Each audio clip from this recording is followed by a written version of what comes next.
This channel does not promote any violent, harmful, or illegal activities.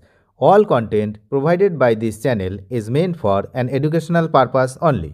আপনারা জানেন যে 26শে August মঙ্গলবার যথাসময়ে ডিএ মামলার শুনানি হলো না।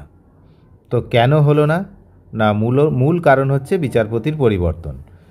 আপনারা জানেন যে বিচারপতি সঞ্জয় করল এবং বিচারপতি সঞ্জীব মেহতার বেঞ্চে, ডিভিশন বেঞ্চে আজ শুনানি হওয়ার কথা ছিল, অর্থাৎ 26শে আগস্ট। কিন্তু সেই শুনানি হঠাৎ করে কি এমন হলো যে বন্ধ হয়ে গেল। মেন কারণ হচ্ছে এই বিচারপতির পরিবর্তন। তাহলে কি বিষয়, সেই বিষয়টা আমরা অল্প একটু জেনে নেব যে কেন হঠাৎ করে এরকম হলো। না, বেঞ্চ গঠন হয়নি। বেঞ্চ গঠন না হওয়ার জন্য শুনানি বন্ধ হয়েছে এমন বা মুলতুবি রাখা হয়েছে এবং পরবর্তী শুনানির জন্য একটা দিন ধার্য করা হবে, সেই দিন এখনও ধার্য করা হয়নি। এদিন সুপ্রিম কোর্টে কিন্তু এই ডিএ মামলার শুনানি শুরু হয়েছিল। সবথেকে গুরুত্বপূর্ণ বিষয় এবার জেনে নিন যে মামলার শুনানি শুরু হয়েছিল। রাজ্য সরকারের আইনজীবী কপিল সিব্বাল আদালতকে জানিয়েছিলেন যে নির্দিষ্ট বেঞ্চ গঠন হয়নি, অর্থাৎ সঞ্জয় করল এবং বিচারপতি প্রশান্ত কুমার মিশ্রের বেঞ্চ গঠন হয়নি। কারা আছে? না, সঞ্জীব মেহতা। এই বেঞ্চ গঠন হয়নি, যে বেঞ্চ গঠন হওয়ার কথা ছিল, এই বেঞ্চ গঠন নিয়ে গণ্ডগোল। তা ফলস্বরূপ বিচারপতিরা মামলাটি অন্য দিনের জন্য ধার্য করে দেন। তার কারণ পরবর্তী শুনানি যখনই হবে সেই পূর্বের বিচারপতি অর্থাৎ সঞ্জয় করল এবং প্রশান্ত কুমার মিশ্র এই ডিভিশন বেঞ্চই এই মামলা শুনবেন, তাই আজ শুনানি মুলতুবি রাখা হয়েছে। এই হলো মেন কারণ। মেন বিষয় হচ্ছে এই যে বিচারপতির বেঞ্চ গঠন হয়েছে এইটা বিচারপতি এরা মানছে না এক প্রকার, কি না ওই আগের বিচারপতিরাই যেন এই মামলাটি শোনেন, সেই জন্যই মুলতুবি রাখা হয়েছে। এবার পরবর্তী শুনানি কবে হতে পারে? আদালত সূত্রে এখনও পর্যন্ত এর একটি ডেট দেওয়া হয়নি, তবে একটি সোমবার বা শুক্রবার এই হিয়ারিং হতে পারে।